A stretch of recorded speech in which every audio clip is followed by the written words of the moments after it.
Dear Venerable Sisters and Dhamma friends, we are going to take time for the question and answer session. Sorry for the delay. And anyway, we will invite Lakshmi to present already written question to start the session, please. We have 8 questions, Venerable Sir. How many? 8. 2 we haven't had a chance of looking at. They came probably between 12 and 12:30. We have about 5 questions on sitting. 1 question on sitting and walking, and 1 question on sitting and eating. And the other 2 I don't know yet. You are not comfortable at the mic. Make it adjust so that you feel comfortable. Thank you. The first question is on sitting meditation. Primary object noted. Dear Venerable Sir, sitting meditation. Primary object noted. In-breath and out-breath. Knowing in-breath is cooler and longer. It is felt inside nostril at middle of nose. Out-breath is like a gushing out of warmer air, shorter. No clear touching point for the out-breath, but fully aware of it. Know the in-breath and out-breath separately. In yesterday's Dhamma talk, you advised us to seek the beginning and the end of each breath. Please advise as to how to discover or detect the beginning and end of each breath. I used to think it was the nostrils and the lungs. Please advise. Thero Saranai. So before going to the end and the beginning, or beginning and the end, you must make sure each and every in-breath, every out-breath you are acquainted with, face-to-face with. That means first and foremost, be mindful, consistent with the middle of the in-breath and out-breath. That is the tip of the iceberg. And once that is confirmed, once that is assured only, you can see how before the perception of the breath, from where does it come. Not that you are going along the trachea, not along the tracing according to the respiratory tract. You just see, if you feel cold and gushing, rushing, longer sensation, that coldness, where does it start? And when you feel the out-breath is warmer and gushing, where does the warmness start? And before that, what it was? And how the starting of the coolness, how start the warmness, how start the longness and shortness. So everything you know, now you just see the beginning. So beforehand, again I am reminding, beforehand you must make sure each and every in-breath and out-breath must be in view with, in face-to-face with, then only you are qualified to look into the beginning and the end. So if you say beginning first, middle second, third is the end, your formula is second, first, 3. First you see the second, the middle, and then you see the first, and then 3. 2, 1, 3. That is the formula. So therefore, whenever you have the space in your mind, adverting of your mind, or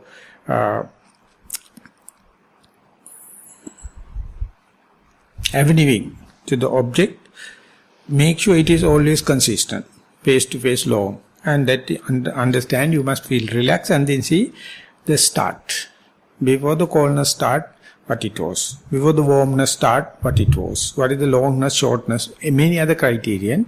And then, to make sure to experience it, your mindfulness must be prepared even one thought moment before starting the warmness or coldness. That preparedness is the what? Refining your mindfulness. And not only it is refining the mindfulness, it is refining the object arising. And it is refining further the knowledge. So therefore, advert when and where possible, but don't rush when the mind, up till the mind is, or mindfulness is mature enough. So therefore, mark the time. After marking time, you must be strategic But still I am telling, not going through the track of the in-breath and out-breath or respiratory tract, you are just concerned about the warmness, coldness, what you have mentioned in the letter. Thank you, sir. The next question on sitting meditation. Thero Saranai, Most Venerable Sir. I practice Anapanasati meditation. This is a continuation of my last day's question regarding mindfulness, where I had to stop without a cause. As per your Kamatahan, I continue with mindfulness. As soon as I start, my mind gets into autopiloting, and I am mindful in rising and falling.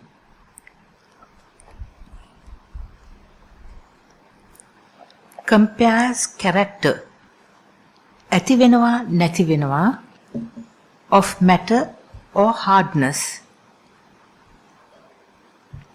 Mindful in observing the matter. It is moderate and not slow, neither fast. At a given moment, I feel only part of the body and not the whole body. I can be in this situation in the first half an hour peacefully. Even if I get slight pain, I could bear it. But after the next half an hour, I get a terrible pain which is unbearable.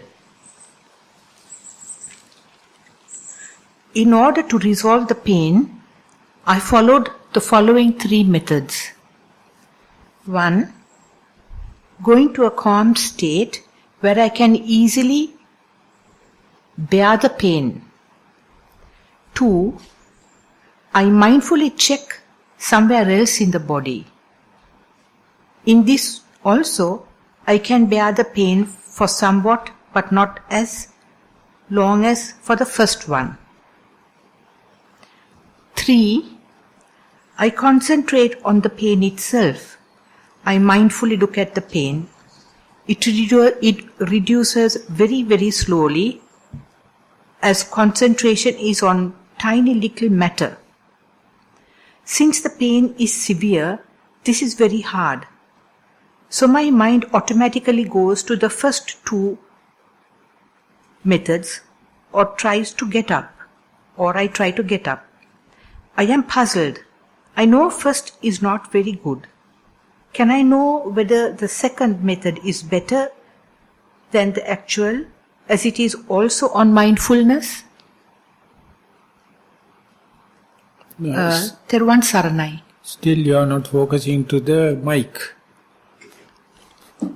You are talking with your eye. So when you are focusing, mic is to your eye, so you have to adjust it. So it is with a difficult task. You see how I manage? I'm sorry, sir. That's no, you better? Have to train. So we'll go back to the question. The early part, it says, the understanding the matter, only the term in the letter was hardness. All the others are, you can write without meditating. It says the hardness appears, and you see appearance of the hardness and disappearance of the hardness. So it's well and good.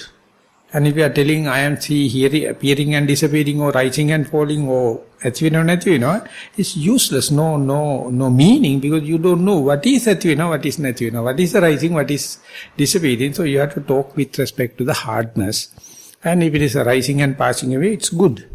So further, or in more than the hardness, see stiffness, tension, movements, lightness, as much as criterion as possible, and see how they are moving. And don't be judgmental, but don't be assuming, just let them happen. And while happening, you see part of the body available, part of the body is not available. That's also okay. And that's the early 30th part of your minutes, sitting, 30 minutes. And the later you mention specifically 3 systems. That means thinking about your calm state, thinking about the other part of the body, or directly do with the pain. And fourth option is informally mentioned, you can get up and go. A fourth one. Fifth one, I can suggest, when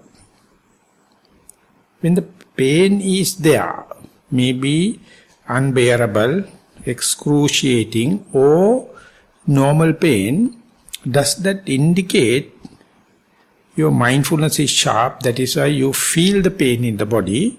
If you are not mindful, if you are not a yogi, you never talk about pain. So therefore, appearance of that pain, becoming that pain is so severe, becoming that pain is so unbearable, is it an attribution, or is it an endowment of your mindfulness, or is it a disturbance for your mindfulness? That specification I would like to know. Then I can discuss about all the 5 aspects, techniques you are using. Mike. Thero Sarana. Swamini Wahanse, I am mindful. I feel the pain very well, and the problem is in the first half an hour, Swamini Wahanse, I am mindfully checking this ඇතිවෙනවා in the body. That is like... Tell me, what is ඇතිවෙනවා? The ඇතිවෙනවා is just a hull, nothing inside. You have to tell ඇතිවෙනවා, the hardness or something. Hardness. So without telling, you are telling ඇතිවෙනවා, when he can't understand. Yes? It's hardness. Earlier I had a gap. Now it has got into moderate, not that fast also. But it starts from the sitting posture, like from the legs. And then I get little pains here and there, like mainly in the legs. But when I concentrate on the pain, the first half an hour, I can reduce the pain, or pain gets vanished. But the second half an hour, what happens, Swamini Wahanse, it gets so severe, mainly say it's legs. And it's really unbearable. Then what I do is, if I try to concentrate... I am not asking, I ask yes or no question. You are talking so much of words. I am asking whether that pain is an endowment of your meditation or mindfulness, or is it a trouble to your mindfulness? It's endowment. That's it. Just repeat it. Just talkative. I am sorry. So if it is so, all the 5 are equal. Whether you go for harmless, whether you go think about other places, or whether you are really with the pain or get up and go, never mind. They are what is called noble quest. You can do anything, and I would say you have no choice. There is something happening. So I report it. When I look calmness, sometimes it is working. When I look other places, sometimes it is working. Sometimes I look directly pain, sometimes it is slowly disappearing. Sometimes it is not. When I get up and go, sometimes it is totally disappearing. Sometimes still lingering. These all are something happening. So therefore take each and every method equal and see the pros and cons, benefits and disadvantage of each and everything. They are circumstantial. Because pain's 3 layers, middle, the little pain, middle type of pain, and severe pain. And your mindfulness also, there are some gradients. And your tactics like looking other places and calmness also there. So much of variables. So best thing is, as far as you know, this pain indicates mindfulness. So you feel it so lucidly because of mindfulness that you are already through. Let mind to understand, let the body to understand what are the techniques and impromptu. You appropriate for that, don't make theories out of that. There's so much of variable. Do whatever like. Make sure mindfulness is there. So when I have the pains, Swamini Wahanse, don't I have to wait and see until it get... wait and see what? Get reduces or vanish? No, I can't hear you. And when I have the severe pain, don't I have to wait and see until it get vanished? No. You can go to the, we'll say, 10% of the pain you are managing. 30% you are challenged. 50% it become unbearable. And then you have to give up and go. You can't go to the 100%. But when you are meditating one day, your threshold value will be the 55. And again, when you are practicing, it will go up to 60. So that 60 means at the 65 you have to go up and get up. You have to change the posture. Don't go to the theoretical maximum. Day by day is accumulating your immunity, your resistance. And the Buddha says you never can gauge how much it is acquiring your immunity. So daily face it up to the brim and then again do something. And again go forward, come back. So naturally you will be doing what you call the hardening. You will be doing the process called seasoning. You will be learn the process what you call mastering. Otherwise you are torturing yourself. And this is what the yogis are. They are with the clenched teeth and I have some monks, they develop hernia due to the pressure. And after the severe fighting, 6 hours, he can't get up. So everything locked, this sac has broken and utterly in trouble. Because that he has such a hate to the pain. So therefore you make it unbearable by your hate. So just play with the pain. And that is the way you are day by day develop the acquaintance, seasoning, and your resistance naturally going up. You don't believe, but the resistance develop painfully slow. So main thing is you have to understand you are mindful. Not only the pain, even with the sound. Not only the pain, sound, but even the thoughts. Just be with it. Don't develop hatred, but daily have little bit of more acquaintance. Then the resistance increases. So then why the last two methods, that when I look at somewhere else, the pain reduces, then when I look at really the pain, it's getting very, very slowly, it reduces. So these are two methods. You have to see the advantages and the disadvantages of the both. Do both. Because it is within your jurisdiction. You are the person doing, you get the results. Do it again and again. So if I check on the calmness, I won't get any experience, no. I am escaping, no. You try and see, you have no choice. You have no maneuvering power. These things are happening, so don't say that you are doing. Just say these are the things happening. And let it happen. This is well within the Arya Pariyeshana or noble quest. Because you are in the under the light of mindfulness. That as far as you know that, you are advancing. You are advancing. Not only we are with the primary object, now you are talking about the pain, or you may be talking about the sound, you may be talking about the thought. But as far as it's under the light of mindfulness, you are advancing. Don't worry about the speed. Don't try to be smart. Just face to face with the object. It's a kind of magical thing, but happen in the very slow, rational way.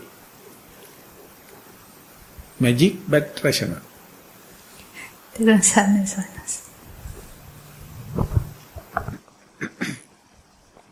next question on sitting meditation. Venerable Bhante, I am using the format you suggested. I hope it is correct. 1. Primary object, sitting posture, mind observing the in and out breathing process at the point of contact. You see, talking about the posture and now reporting on the breath. The Bombay looking Calcutta. Right from the beginning, introducing the primary object as sitting and going to explain about the in-breath and out-breath. Like sitting meditation. No, it's not the primary object. So primary they say rising and falling, or in-breath and out-breath. So this is the way. Never mind. You must never get discouraged. You repeat again and again, so it will be a Montessori class like. Learning, whatever we learn is completely immaterial for this subject. This subject you have to be a beginner. You have to start like a childlike person learning the second language, tell the object, tell the way you noted, what did you comes to know. Object is rising, I noted as rising, I felt some stiff tension movements. Object is breath, in breath, I noted this, I felt cool and rubbing. The object is out breath, I noted as out breath, so. So this is a very simple format, already given each and every person, before coming, according to my understanding, how to write a interview report. Okay, we will continue. I am sorry I disturbed. Okay. I think this unfortunate person will continue to be in trouble. I didn't have time to guide properly today, Bhante. So it is trouble for you as well as person who is writing. That is my pleasure. So do you want me to continue with the question? Yes, please. Okay. What did I see? I was totally engulfed by a beautiful red light. It is the most beautiful red color I have seen. As my mind tried to find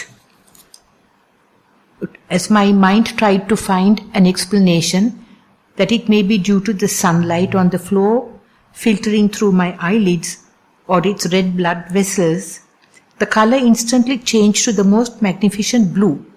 In a few seconds that too vanished. What I came to know? An instant elation and extreme happiness plus anicca as it vanished so fast. Most grateful for your comments, Venerable Sir. It's utterly nonsense. So you please again read the same essay right from the beginning. I will redo it. You may repeat okay. it. Venerable Bhante, I am using the format you suggested. I hope it is correct.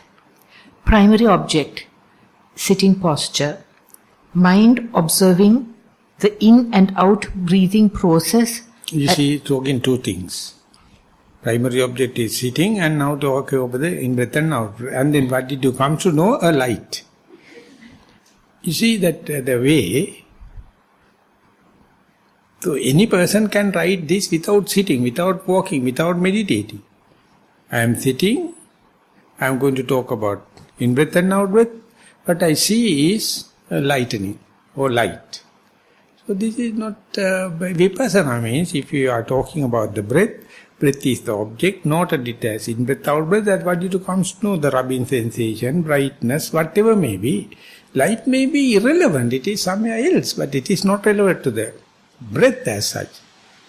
So it is so simple, when you are going to think too seriously, even your ABCD will get mixed up. So therefore, do we have that format with us, how to write a Yes, yeah. Sir. Please give that and ask if I am not harsh to rewrite it again after reading the format. We'll go to the next question. A question on sitting meditation, breathing. Venerable Bhante, sitting meditation on breath. Primary object, in and out breathing. Observation. I clearly know and understand the pattern of in and out breath. Their features. When the breathing settled, I can understand common features of in and out breath. Now I see my body is swinging. Paddenava. While concentrating the swinging, I can feel breath, sounds, etc. if I want. Do I need to be mindful only about swinging nature of the whole body at this time? Thank you, Venerable Bhante. No, under such circumstances, select the primary object. Don't select the secondary object as your pivotal point, as your reference point, as your benchmark. Primary object is the one you have to keep as the theme. And while you are observing, swinging can happen, sounds can happen, they are secondary object. It's much better. That is to say, while you are observing the primary object, you can feel swinging, but still if you can continue with the primary object, it's a skillfulness. And if you can be aware of the not only singing or wavering or sound, still better. But you must understand your theme must be primary object. That's a basic task of the primary object, that's a pivotal point, that's a reference point, that is the benchmark. Upon that only you reinforce all the kind of information Moment you go to the secondary object, it will be another fabrication and going on and on storytelling. So take the primary object as the pivotal point. Thank you, Venerable Sir. The next question is both on sitting and on walking meditation. Reporting as per instructions. Venerable Sir, on Tuesday morning, sitting meditation was a disaster. Could not concentrate, maybe due to mentally not being relaxed in the morning. There is no explanation of disaster, okay? Tuesday evening, sitting meditation. Mind became calm. Watched breath after breath for some time. Following the breath was so tiring, almost like a chase in outer space. Found it very difficult to put into words. Wednesday evening, sitting meditation. Noted the sitting posture, body contact with the floor, cushion. Objective was watching the line of breathing. Thereafter, the in-breath, out-breath was closely watched. A yellow ball came on the canvas and it was moving away. In the center of it, a blue ball was visible, rapidly moving away. A string of such balls came and went. The thought came, Royal College colors. Royal College colors. Thursday morning, walking meditation. Walk fast. No, that we'll go into, before going to walking meditation, which sitting meditation out of these three you consider as the best according to your values? That is the question I have to ask. There are three sittings. Which one you appreciate as the best? I am asking from the person who has presented the question.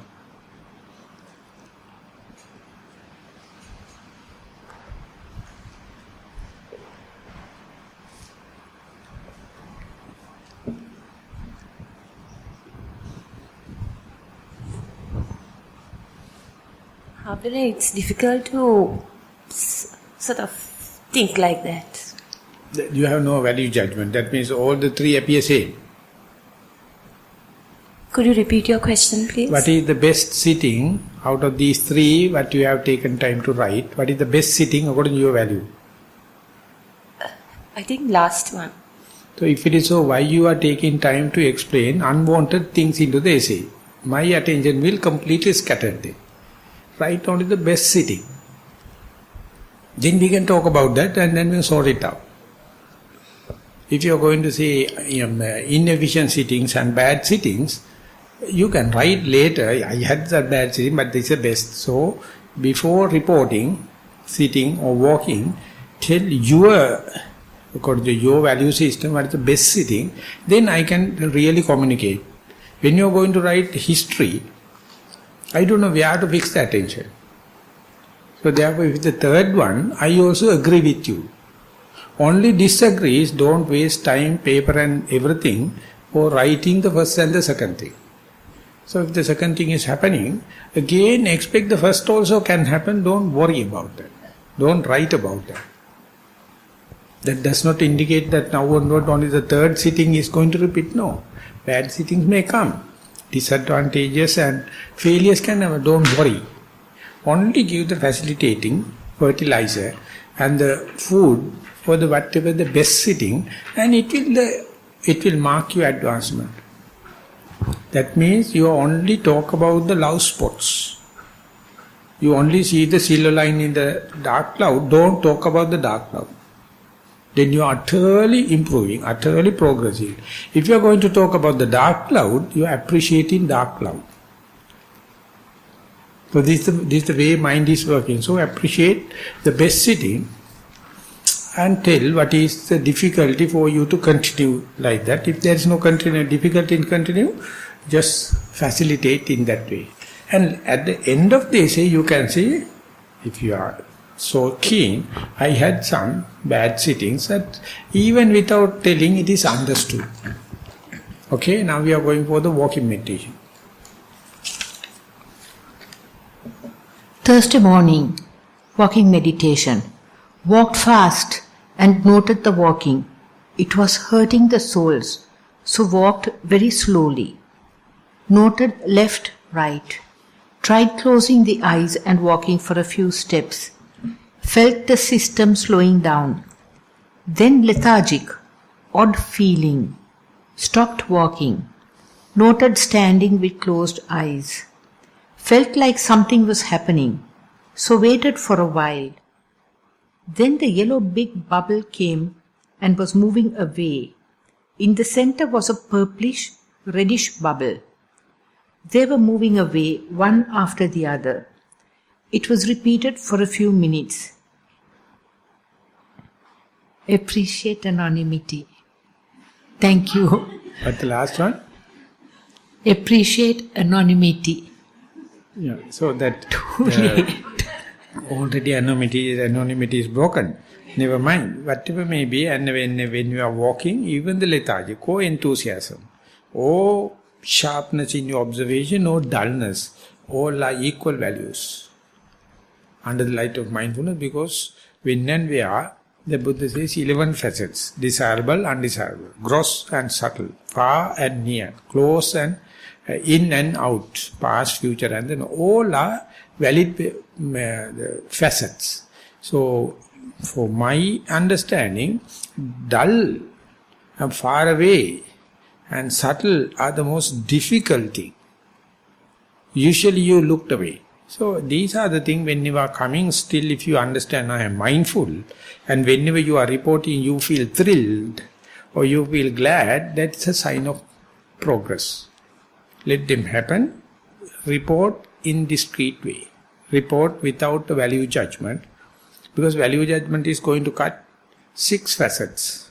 Only present 5 facets. So that is your pleasure principle. So don't let the pleasure principle to run. Whatever the happening within the 11 facets, just report. So therefore, the walking happening, whatever images, or whatever the emotions, whatever the mental coloration, don't hate them or don't love them, let them be secondary objects. Keep on with the primary object. They come, but whenever they come, whether they become a disturbance or whether they become a desirable, it is according to the value system. So make sure, as far as there are no disturbance, you keep on with the primary object. All the others may come, but they will be secondary report. But make sure your theme, make sure your pivotal value, reference point, so much so the progress is happening.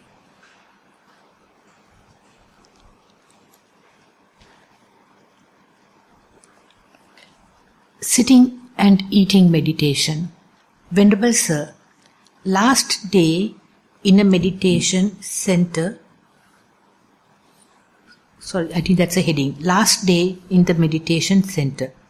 Last meditation session in the night. Having this thought, what have to be known, primary object. Breathing in and out, then comes automatically on the same spot on the upper right lip for some time.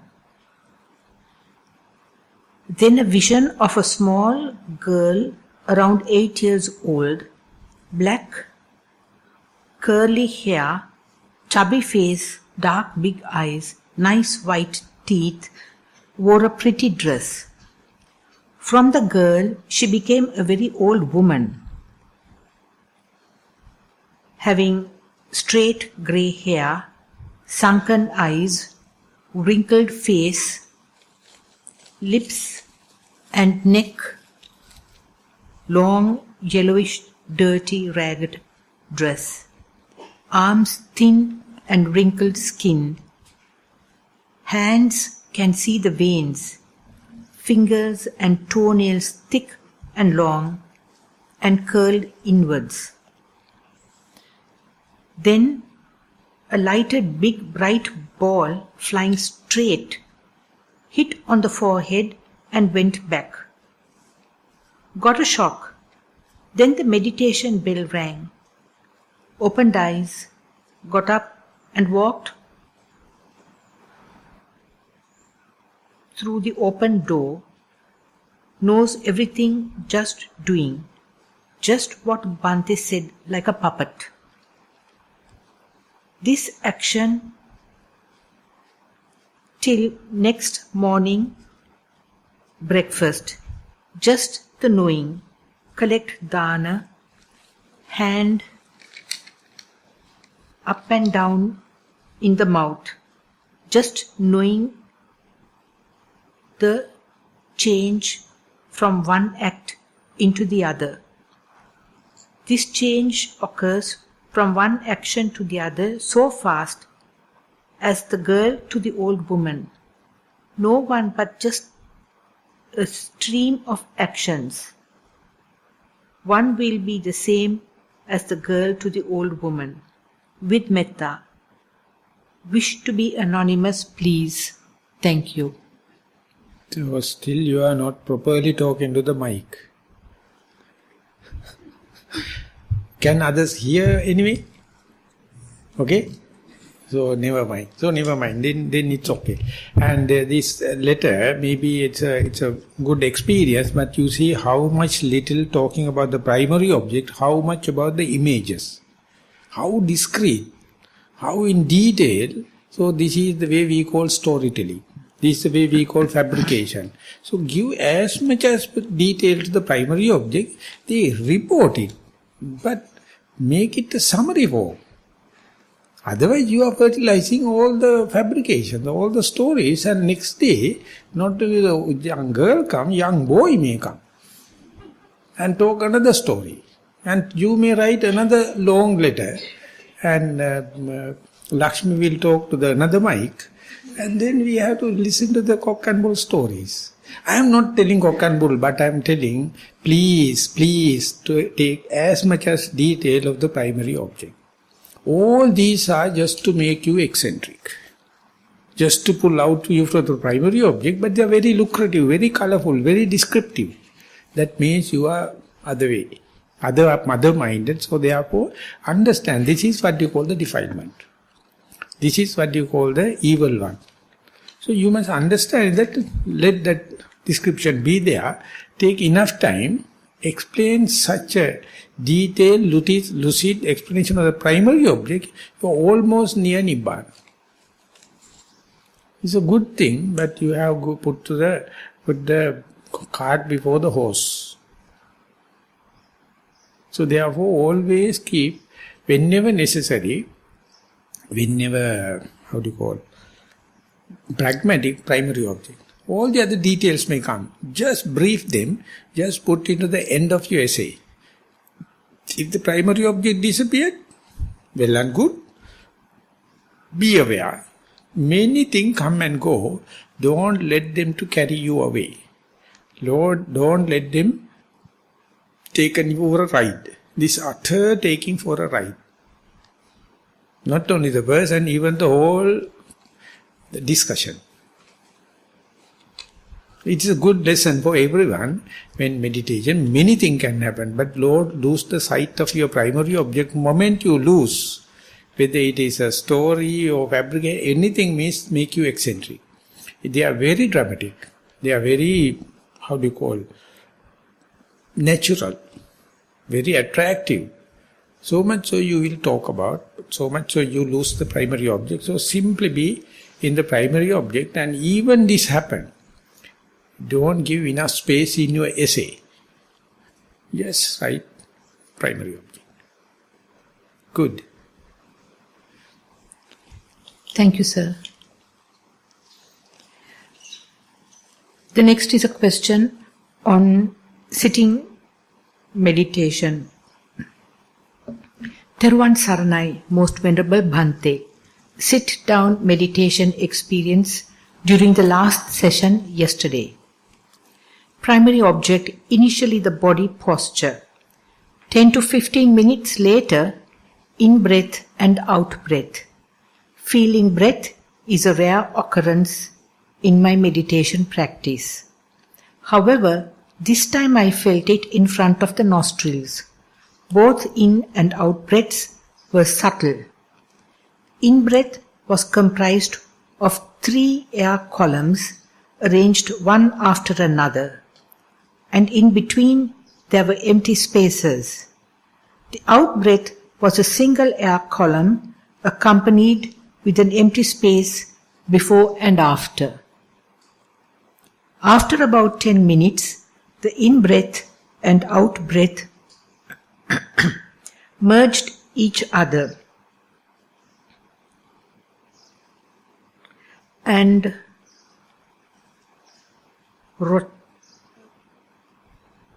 rotatory movements, maybe rotational movements,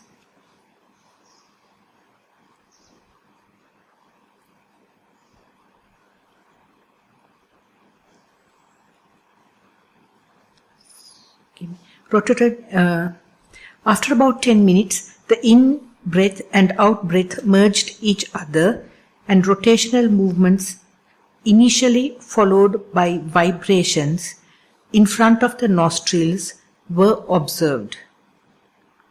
Amidst of vibrations, there were empty spaces.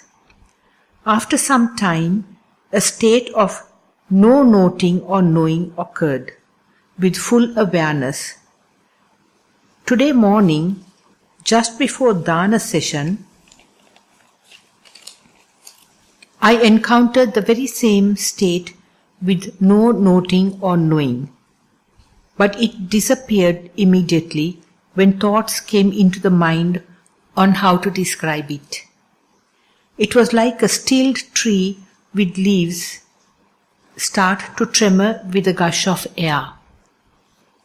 Greatly appreciate your valued discussion and advice. May the blessings of the Triple Gem be with you always. So this is somewhat related with the primary object, so easy to understand chronologically. At the beginning you see in-breath and out-breath, and later they merge and ultimately become a rotation-like activity or vibration-like, and ultimately go on to a not noting, not knowing kind of a situation.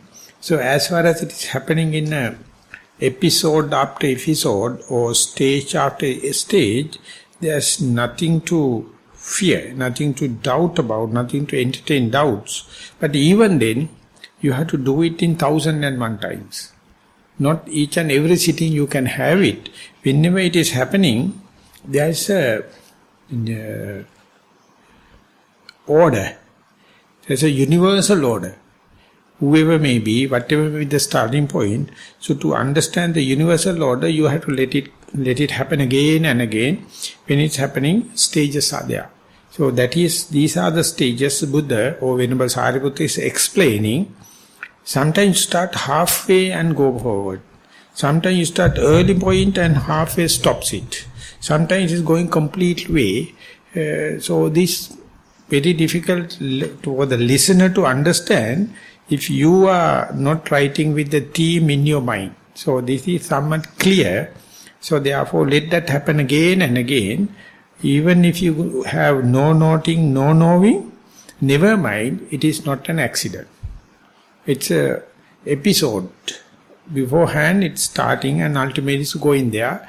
And again, strange enough, once that unknown happened, you come into know, known happen, and then again the same thing can happen. So within one sitting, cycles like that. Not only 2, 3, 4, 5, 6, 7 happen. Ultimately you find everything is cause and effect. If it is unknown, then the known arises. Then the known arises, then unknown arises. So they are reciprocal each other. And unknown is the strange thing for our mind because we hate it. We entertain doubt. We entertain fearfulness. The day you let it happen, the unknown gives rise to the known, known gives rise to the unknown, and then cyclic thing happen. And then you can just observe, no noting, not knowing, but the things are happening by its own accord, and then it's a meditation appear like a hobby. It's appear like a effortless thing. This you may see sometimes even in walking meditation. So therefore facilitate it. Let it happen again and again. That means even after the unknown, known may arise. Meditate upon that. Contemplate upon that. Again it will lead to unknown. Likewise it will rotate or set the movement, set the momentum to continue. And more you season the system, you can see within 1 hour so much of cycles can happen, so much so your maturity is increasing. Okay. Thank you. This will be the last question. It is on walking and on sitting meditation. Ape Hamuduruwane. Walking. In the morning, try to identify the start, middle and end of the step as instructed by Hamuduruwo on day 4. Initially kept long strides for easy recognition of SME. Start, middle and end. Mula, Meda, Aga. Noted that it did not quite work. Then tried smaller steps. Outcome. Clearly observed the Mula, Meda, Aga, beginning, middle and end. The end was heavy. It was like a thud. Noted that there was a certain rhythm when walking, while mentally noting the start, the middle and the end of the step. The thought arose of a Canadian dancer's step. Sitting. Attempted to identify the beginning, the middle and the end of the breath. As that was difficult, mentally noted the beginning, the middle and the end while inhaling and exhaling. Noted that the mind could only state the beginning, the middle and the end while taking a breath in a rather mechanical manner, and that the mind could not do the second job of observing the 3 stages simultaneously. Thank you. So this is too early forcing in the beginning, the middle and the end. Just like the first question I answered, just let the object become familiarized, just let the object become view with, just let the object become face to face, then only you must go for, if at all, to see the beginning, the middle and the end.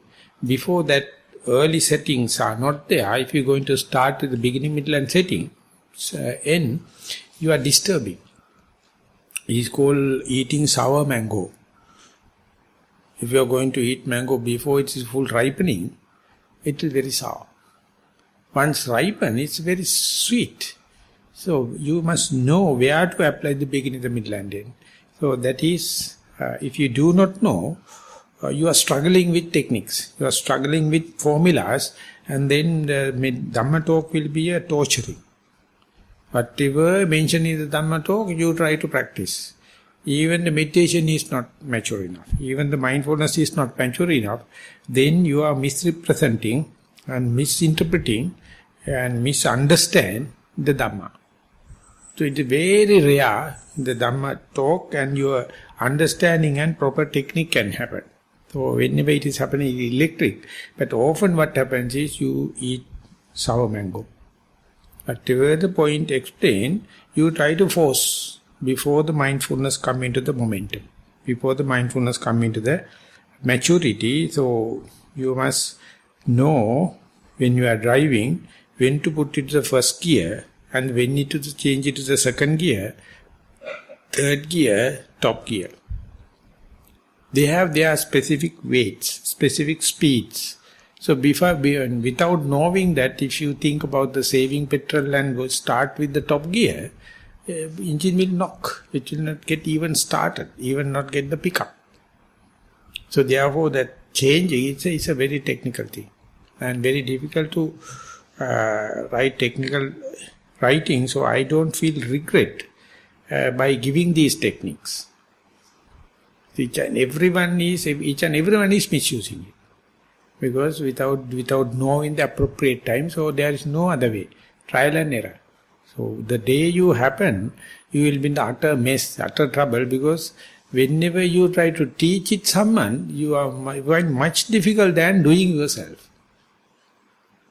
Each and everyone is starting with the trial and error. So much of sympathy, so much of forgive and forget, and then do it again and again. That is the yogic life, and it is praiseworthy, because we are going against the grain. It's never along the rational, linear system. It's always twisted system. The progress is never linear. A spiral in shape. So therefore, nothing to get discouraged. Only remark is, you have introduced the beginning, the middle and the end, immature. That is why in the sitting and walking you find it is not smooth. It is knocking. It is in the jerks and kind of thing. But later you may understand how to incorporate these kind of thing without giving much of a jerk, much of a sour taste. And only technique is to apply again and again. Do trial and error with this remark in your mind. Okay? Any other remarks or any other questions, if it is available before sum up or finishing the session? Okay, we have... Professor, we are getting almost no questions from the males. No questions? I don't think. So it's good. They are enlightened. May I encourage you all to please? No, when one person asked Achan Brahm, Bhante, how do you know whether you are enlightened or not? He said, you can easily understand, no questions when you are enlightened. So females are usually enlightened. So I'm happy to come and talk to you all. And help you all. And they get a lot of help from me and still we get into trouble. It's okay. No, today... There was one from you. Okay, thank you. And still we have enough questions for the time. And one is asking for the mic, please. So I was there in Panditarama for 18 months. Only one question I asked throughout. But I gained so much by the discussion, taking part, because I have my fear, my English and my presentation. And I am being a senior monk. I cannot appear like a joker. So I wanted to have the very precise and very technical questions. The best thing was just waiting. Okay. Venerable Sir, I don't know whether this is the time, appropriate time, but can I please ask a question based on your talk yesterday? Yeah.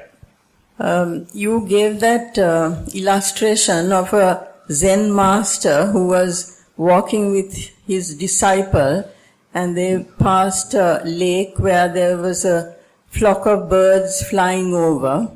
No, the wild ducks. Wild ducks. And then you were saying, I think you were illustrating the point that we always look at the middle and we don't look at the beginning and the end. And of course the disciple got a slap from the master.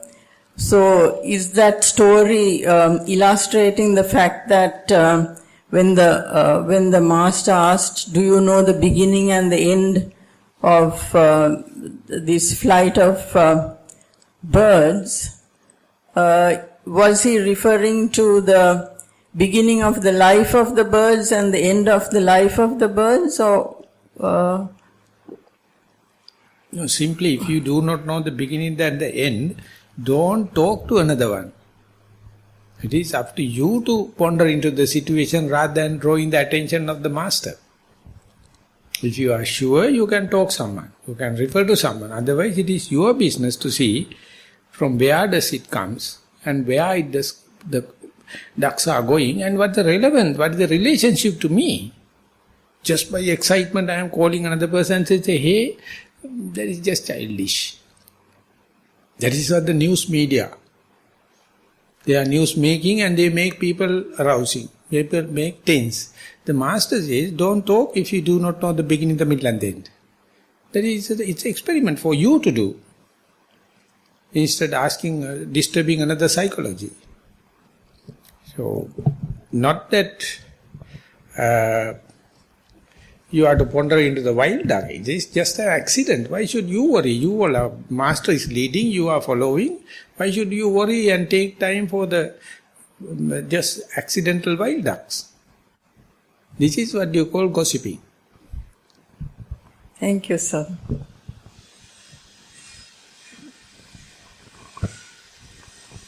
Okay, now we are about to end the session. We will be meeting at 3 o'clock after about 45 minutes. Garu Swamin Wahanse, I was wondering if a person decides to only do walking meditation, will that mean that person is missing out a lot? When you starting with and taking delight of walking meditation is a good sign. But you have to understand it's a preliminary work for the sitting meditation. And once you gain that consistence and the mobility, warming up, you have to invest in sitting, and therefore it is like a warming up before the sports. If they are doing a field, events, they have to warm up their body before the event, just like walking is a warming up situation. By itself, not for the beginner it says at least give 50-50. But anyway, modern day society, more happy to be with sitting meditation rather than walking. But if someone is taking delight, taking time for walking, it's a good sign. But you have to make use that alignment that you prepared, the momentum you have developed, the mobility you developed. Only in the sitting meditation you can get the continuity of the, rather more to the concentration. In technical jargon it says walking is arousing the energy aspect, viri aspect, and then boosting mindfulness. And in sitting, that boosted mindfulness is leading to concentration. So before mindfulness, virya, after mindfulness is concentration. So from sitting to walking, that is how it comes into the harmony. Thank you, Swami. Okay, we'll be meeting at 3 o'clock. Thank you very much for the participation.